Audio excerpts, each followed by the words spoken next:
In the bosom of the night, the world slowly falls silent. While the light of the street lamp stretches out like a flickering glow on the sidewalks, the city prepares for a tired sleep. People lie down in their beds, their eyelids become heavy, and consciousness slowly begins to fade. But at that very moment, an invisible world stirs.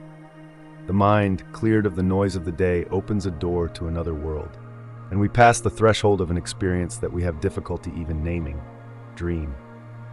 But this is not just a night story. Dreams are one of the greatest mysteries of human history, a miraculous other life hidden in an ordinary state like sleep. That strange, magical, sometimes frightening, sometimes peaceful series of images that we experience every night but forget most of in the morning.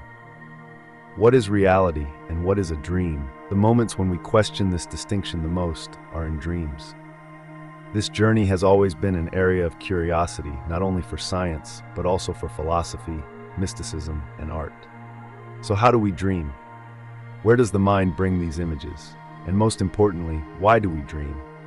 Pursuing these questions is not only a physiological process, but also an attempt to solve the human soul's ties to the universe. Because dreams are born not only in the darkness of the night, but in the deepest layers of the soul. The moment when everything begins is the moment of transition to sleep. Sleep is not simply resting, it is the transition of consciousness from one layer to another. When we fall asleep, the brain begins to go through certain stages. These two basic stages, known as NREM and REM, have very different functions. NREM sleep is the body's deep relaxation state, while REM sleep is the moment when the mind takes the stage. During REM, brain activity is almost at the level of wakefulness. The eyes are closed, but the pupils move rapidly under the eyelids, as if someone is inside. Dreams are born precisely at this stage. The brain's dream-producing process has still not been fully resolved scientifically. However, we have some strong theories. One of the most widely accepted theories is the activation synthesis theory. According to this theory, during REM sleep, the brainstem sends random signals, and these signals are transformed into meaningful stories by the cortex. In other words, the brain organizes chaotic stimuli and produces meaning. However, there is a paradox here. Because dreams are often not just random images, they contain complex plots, emotional context, symbols, repetitive images, and sometimes a logical structure within themselves. They seem not to be an ordinary subconscious operation. For this reason, many experts have begun to accept that dreams have not only physiological, but also psychological and spiritual dimensions. While Sigmund Freud saw dreams as the expression of repressed desires, Carl Gustav Jung suggested that dreams are a language that extends beyond the personal subconscious to the collective unconscious. According to Jung, dreams speak with archetypes, universal figures, symbols, and mythological elements. A young woman wanders around an unknown house in her dream. The house contains a different emotion in each room. Fear downstairs, longing upstairs, peace in the attic. The woman has never seen this house in her life, but in her dream she feels as if she knows it. What is this house? Is it just a game of brain cells, or does that house reflect the woman's inner world? When Jung had this dream, he would say, "This house is the map of your soul." Dreams have much deeper meanings in spiritual traditions. In ancient Egypt, dreams were the means by which gods communicated with people. Special rooms were built in temples for dreaming, and people prepared for dreams by fasting or burning incense in these rooms. In ancient Greece, especially in the cult of Asclepius, healing was given through dreams. The sick person would sleep in the sacred room of the temple, and the dream he had would be told to the priests.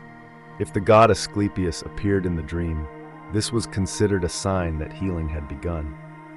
In Tibet, dreams were not just interpreted images, but worlds that were consciously entered and experienced. Tibetan monks aimed to gain awareness in dreams, that is, to have lucid dreams, through practices called dream yoga.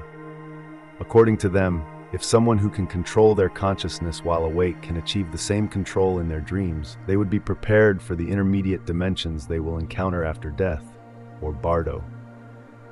Because in the Tibetan belief, death is merely a transition for consciousness, and an experience very similar to a dream is experienced during this transition. The existence of lucid dreams has also been scientifically proven. Brain scans show that the moment a person realizes they are dreaming, their prefrontal cortex, the region associated with decision-making and self-awareness, becomes active. In other words, the person actually wakes up in the dream. This state allows them to experience the dream like a movie watched with awareness. Those interested in lucid dreams say that this experience develops them spiritually, transforms their inner fears, and even increases their creativity.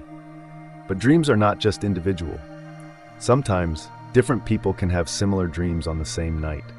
These events are called synchronic dreams. Cases have been documented where twins have the same dream, and even people living in different cities experience the same symbols. So is this possible? If dreams only occur in the brain, how can such collective experiences be explained? Jung tried to explain this phenomenon with the concept of the collective unconscious. We all have common symbols and figures in our subconscious. For this reason, people in similar states of mind can call up similar images.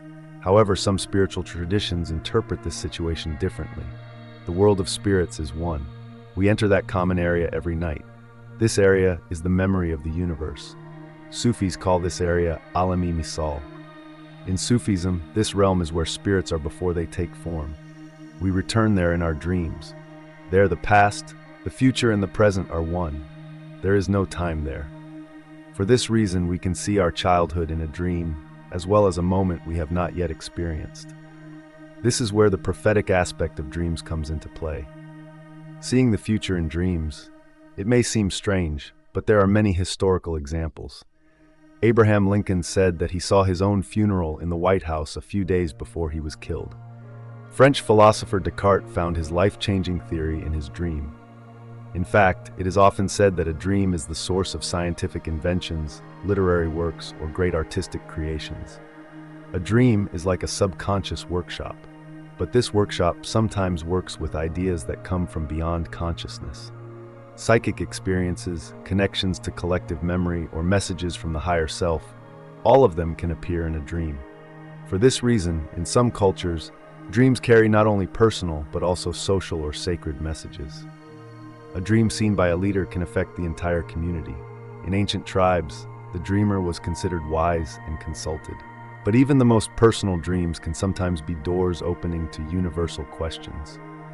We encounter someone we don't know in a dream. They tell us a sentence and leave.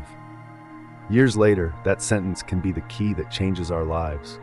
Or we talk to a deceased relative in a dream.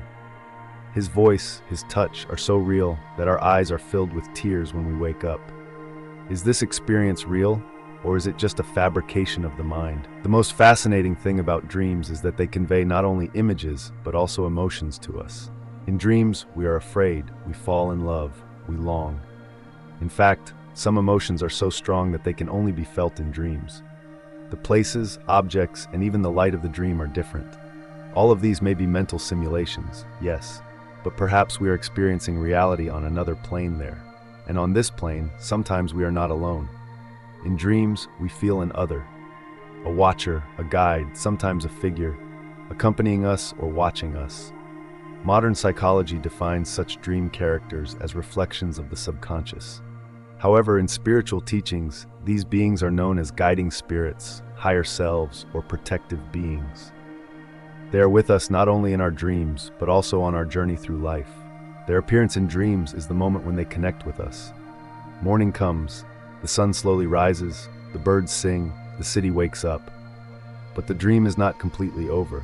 It has left a mark in our eyes, a feeling in our hearts, and maybe that feeling will stay with us all day long.